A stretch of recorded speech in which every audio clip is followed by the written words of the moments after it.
Hi, I'm Griffin Moreno, and I work for the Baltimore Community Foundation, and I have a blog called Unsung Baltimore, and I'm going to tell you why you should go out tonight and give to support good things in the community.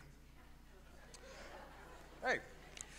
So in 2006, researchers at the National Institute of Neurological Disorder gave a group of participants $128 each, a list of charitable causes, and several options. They could either give some or all of the money away to charity, they could oppose the causes, or they could just pocket the cash. So they're all trotted up and their brain activity monitored, and what people found was that not only did all of the participants give at least some of the money away to charity, but when they did, their brains lit up in an area known as the mesolimbic center, which controls the dopamine that we receive when we take opiates or engage in sexual activity. So you get this little, hey, that felt good, every time you give. So you might say, fine, that's interesting, but what does it have to do with me? After all, most of us, when we think of philanthropists, we think of these sort of sepia-toned robber barons who set up foundations in order to atone for the sins that they committed to get rich in the first place. Or else we think of the contemporary crop of high net worth individuals who get into the headlines because of their multi-cajillion-dollar gifts. But even though it's true that people like the Gateses and George Soros and Warren Buffett give more in terms of actual dollars, when you look at charitable giving as a percentage of household income, the face of philanthropy looks very different. In fact, it looks a lot like us. Last year, Americans of middle and lower incomes gave over $227 billion to support worthy causes.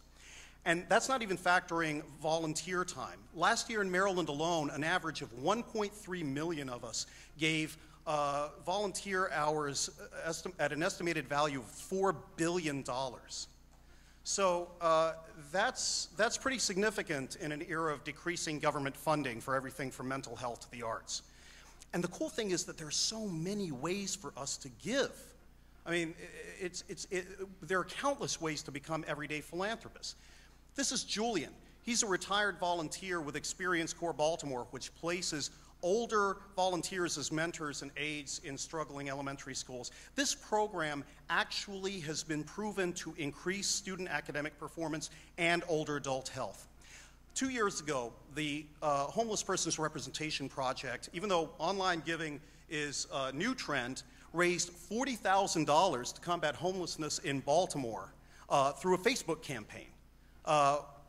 So these are just a couple of examples, but if you're interested in learning how to make the most bang for your economic dollar, I have a couple of suggestions. The Baltimore Community Foundation, which again, full disclosure, pays my salary, has a handy function on its website, www.bcf.org, called Give Now.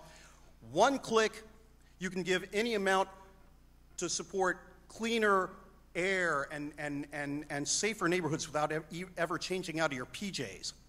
You can also create your own philanthropic fund that gives you the opportunity to manage your charitable investments and get professional staff support and a tax break. If you are interested in volunteering, Business Volunteers Unlimited runs an online volunteer information portal, volunteercentral.net, and they have a lot of programs that can show you how to get involved in the community. Now, going back to the research that I cited earlier, stop and think, how much do we spend each year on sex and drugs? I mean the legal stuff, you know, like coffee and cigarettes and Resurrection Ale at Brewers and that sweet outfit that you got to impress your honey and that bed and breakfast weekend in Allegheny County.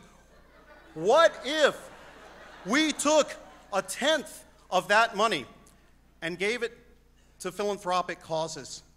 Took a tenth of that time and used it to volunteer.